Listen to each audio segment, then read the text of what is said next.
is a very powerful lesson that we all need to understand. In the image of the United National Congress, the Member of Parliament for Faizabad, Dr. Lackram Bodoe. A very pleasant good evening to all of you who have joined us tonight on your radio, television, Facebook, YouTube, and other platforms to our UNC Monday Night Virtual. Good evening to the political leader of the United National Congress, to our UNC family, and to my constituents in Faizabad. And good evening to the members of the media. Tonight, we in the United National Congress, as a responsible political party, observing the health protocols, come to you once again from a virtual platform as we, as a nation, continue to battle the COVID-19 pandemic. As the official opposition of Trinidad and Tobago, we continue to fulfill our responsibility of holding this government to account for their policies and actions, as well as representing the interests and concerns of you, the citizens of this land. Tonight, I wish to deal with some issues surrounding this government's management of the COVID-19 pandemic, together with some issues in the health sector, which affect many of you on a daily basis. So tonight, I ask, what is the real state of play with regards to the COVID-19 situation in Trinidad and Tobago? We have crossed 1,750 deaths, with over 58,000 confirmed cases. We seem stuck at just over 600,000 vaccinated persons, and we are told that the intensive care units in the parallel healthcare system are filled to capacity. Very worrisome indeed.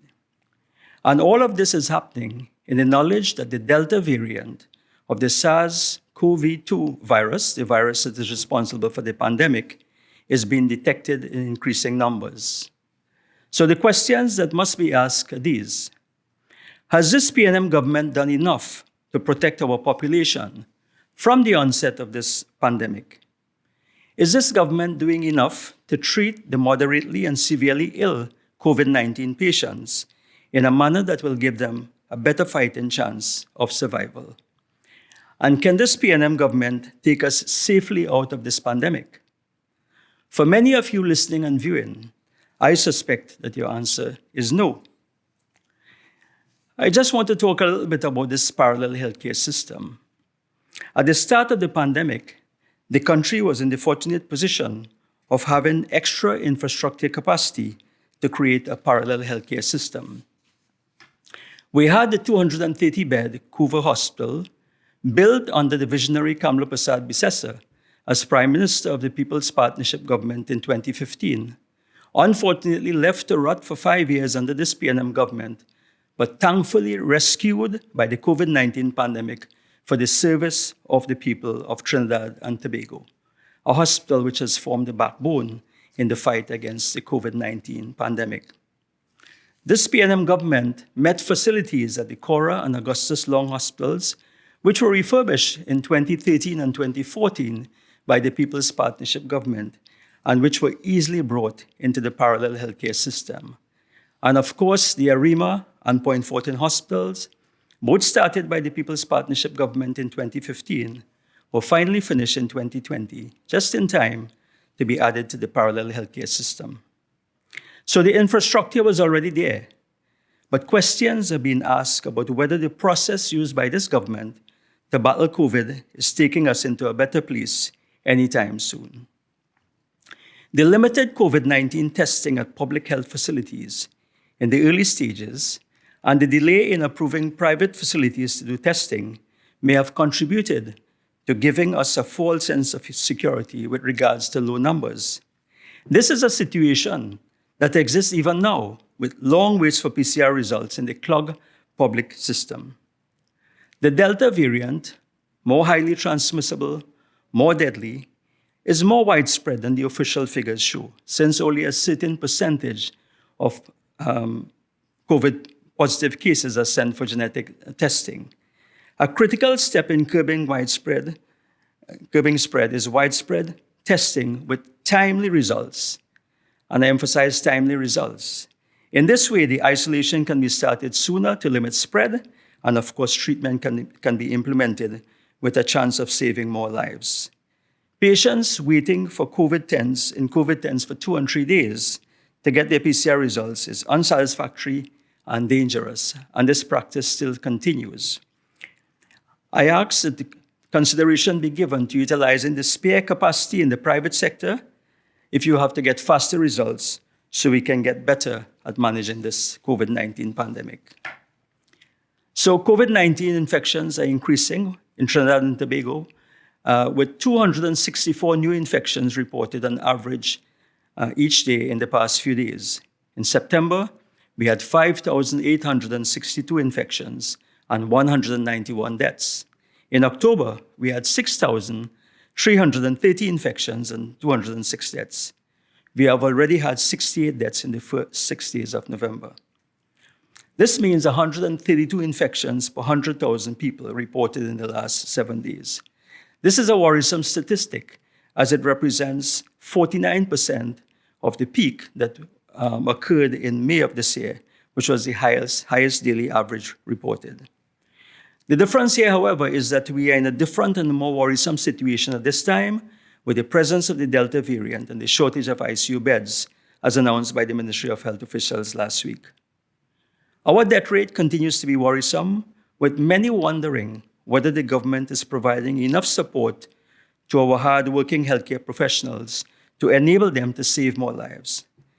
At this point, I would like to thank all our hard-working healthcare professionals and other frontline workers who continue to give human service to Trinidad and Tobago. The death rate per 100,000 population in Trinidad and Tobago stands at 125, compared to 77 in Jamaica and 59 in Barbados. Many believe that our death rate is high compared to other countries with similar healthcare resources and facilities. I look forward to an opportunity in the very near future to examine this government's management of the COVID-19 pandemic. In the meantime, I urge that everything possible that needs to be done continues to be done. Now, we are told that many of these persons have comorbidities and are unvaccinated. So we come back to 2 issues which have not been treated or dealt with by this PNM government. The issue of treating with comorbidities in the primary healthcare system over the past few years, and I'm talking about prior to COVID, and of course the issue now that we are seeing where you have a lot of unvaccinated individuals contracting COVID and occupying our hospital beds, especially our ICU beds. I will not go into the government's bungled handling of the vaccine procurement, but let us just examine briefly the reasons why that now there are enough vaccines and there are more vaccines arriving. Just yesterday, we saw the arrival of another 100,000 Johnson & Johnson vaccines to our shores. Why it is that this government is having difficulty getting more vaccines, getting more persons to take vaccines. But before I go further, I want to call upon all of you who are yet to be vaccinated to get advice from your doctors and other healthcare professionals, but to get vaccinated as soon as possible. Because, and I'm saying this as a medical professional, because there are very few of us who have a good medical reason to not get vaccinated. So I'm using this opportunity again to appeal to all of you out there who have not yet been vaccinated to give it serious consideration in view of these rising numbers and the Delta variant in our presence. Now, this issue of vaccine hesitancy was brought to the government's attention in February of 2021, when the results of a University of the West Indies survey was presented at a Ministry of Health joint UWI meeting. And this survey revealed that 62% of Trinidadians and Tobagonians were not willing to take the vaccine. So this is not news to us now. This was something that we knew way back in February of 2021. So I asked the question, what did the government do to treat with this information? What was the role of the minister responsible for communications in addressing this gap? Surely it appears that the government's communication strategy fell down. If the strategy was for the Prime Minister to buff citizens every Saturday afternoon at his media conference in the hope that it would convince the hesitant and the uncertain, then our current unsatisfactory vaccination rate shows that this was a failed strategy. The fake news, the false information, and the unbalanced narratives by many social media pseudoscientists need to be debunked by the government in a more effective way. And the government needs to reach out to persons more directly in their communities and other groupings if we are to move forward from the current unsatisfactory just over 44% to our desired vaccination target. So widespread vaccination remains our most powerful tool in this battle against the pandemic. But what about those who are in our hospitals? Are they getting the best care? And I just want to spend a minute or two addressing this.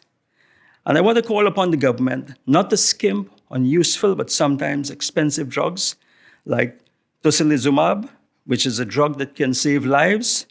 And I'm told that sometimes this drug is in short supply. Whether it is a world supply chain issue or whether the government is not spending the money is a question that needs to be raised. But again, we have to ensure that for those unfortunate ones who are in the hospitals, that every facility is provided to them. And speaking of getting the best for our population, Merck, a well-known pharmaceutical firm, has announced a new drug. This drug goes by the name of molnupiravir, and it's the first oral antiviral medicine to treat COVID-19. This drug, another milestone in the world's fight against COVID-19, has just been approved for use in Britain and is awaiting approval in the USA and other countries. Last month, the interim results of a trial showed that COVID-19 patients were 50% less likely to be hospitalized or to die if this oral antiviral was taken in the first 5 days after symptoms. So in our situation where we have so many unvaccinated and our hospital beds are filled, this drug has the potential to serve a very useful purpose. As expected, sales of this drug are already quite brisk. Britain has secured 480,000 courses of this drug, and many other countries have secured deals or are in the process of doing so. The drug will be used to treat patients who have not been vaccinated or to treat those who remain at high risk despite being vaccinated and have gotten breakthrough infections. It will simplify treatment because it is a tablet and it can be taken at home in many instances. So global demand will be high, but Merck has increased its production and interestingly has licensed the drug to be made by others, including 5 Indian manufacturers of low-cost generic drugs. The company is setting aside 3 million of the 10 million courses it expects to produce in 2021 for low and middle income countries and is trying to make it both available and affordable for lower income countries. I expect that this government would have already taken note and started negotiations to have this drug available to our population when it gets the required regulatory approvals. If they have not done so, I call upon them to initiate the process. We do not want to be last in the queue, as happened with our vaccine procurement process. Our population deserves better this time. But with this government, one never knows. We will just have to wait and see. I also call upon the government to ensure that the most experienced doctors and nurses are available to treat patients in the HDU and the ICU departments. One can only hope that the redeployment of a team of senior and experienced doctors from the Couva Hospital earlier this year, without proper explanation and apparently against their will, is not leaving ill patients at this facility at any disadvantage. I am told that anyone who disagrees with the CEO at the NCRHA is promptly removed from their position. And I hope that this was not the case and will not be the case in the future. I move on to some issues in the Southwest Regional Health Authority. And I want to refer to a Guardian newspaper article by Radhika De Silva a few days ago entitled, SWRHA Boss Bans All Short-Term Hiring. The article says that the SWRHA HR department is barred from engaging in short-term employment for all categories of monthly paid staff. The article further quotes the CEO as saying, this applies to any locum medical practitioners, short-term hires for nurses or non-clinical staff for either COVID-related or regular services. Now, many junior doctors who form the backbone of the healthcare system fall into this category, as well as some of the retired midwives who are yet to be replaced and who handle the district health services. Whilst I agree that it is demoralizing, insulting, and counterproductive to engage these professionals on month-to-month arrangements, I trust that jobs will not be lost and service to patients not compromised, and that this measure is intended to rationalize and regularize the job status of those affected. I invite the Minister of Health to exercise his oversight powers to ensure that these measures will be effected in a fair, transparent, and equitable manner, and that patient services will not be further compromised. And whilst Minister Dayal Singh has his attention focused on the SWRHA, he also needs to tell us whether it is true that the contract of a senior manager holding a key position in the SWRHA executive is being renewed simply on the basis that the person is related to a senior board member. And this is despite the fact that the person is under investigation by the HR department. If this is true, then this reeks of nepotism in the hiring practices of the SWRHA, and I urge the Minister to investigate this matter as a matter of urgency. As I close, I want to debunk a myth about the frequent boasts of the Minister of Health and this government that the parallel healthcare system has allowed the regular healthcare system to run at normal levels. There is nothing further from the truth. Patients and their relatives will tell you of their long waiting times for clinic visits and surgeries. In many instances, anesthetists and other staff from the regular system are deployed to the parallel system, forcing the cancellation of surgeries and increasing waiting times. Ironically, our most vulnerable in this pandemic, those with diabetes, heart conditions, kidney disease, and other chronic non-communicable diseases, are being failed by the system and are getting more sick while they wait longer for treatment. Better arrangements by the regional health authorities and more resources need to be provided by the government to prevent more of our non-COVID patients from falling through the cracks. The $6 billion annual expenditure in the public health sector is not bringing benefit to many of these patients, some of whom become blind whilst awaiting cataract surgery, and some die whilst awaiting heart procedures. The failure of this government to provide a cardiac catheterization laboratory at the San Fernando General Hospital to service persons with heart problems in the Southwest region is nothing short of scandalous. The space was identified at the San Fernando General Hospital and plans left in place for this project by the People's Partnership Government under then Prime Minister Kamala Persad-Bissessar since 2015. I call upon the Prime Minister Rowley, to have a heart, put a hold on one of your government's other vanity projects and to start the cath lab in San Fernando General Hospital now. I thank you, ladies and gentlemen.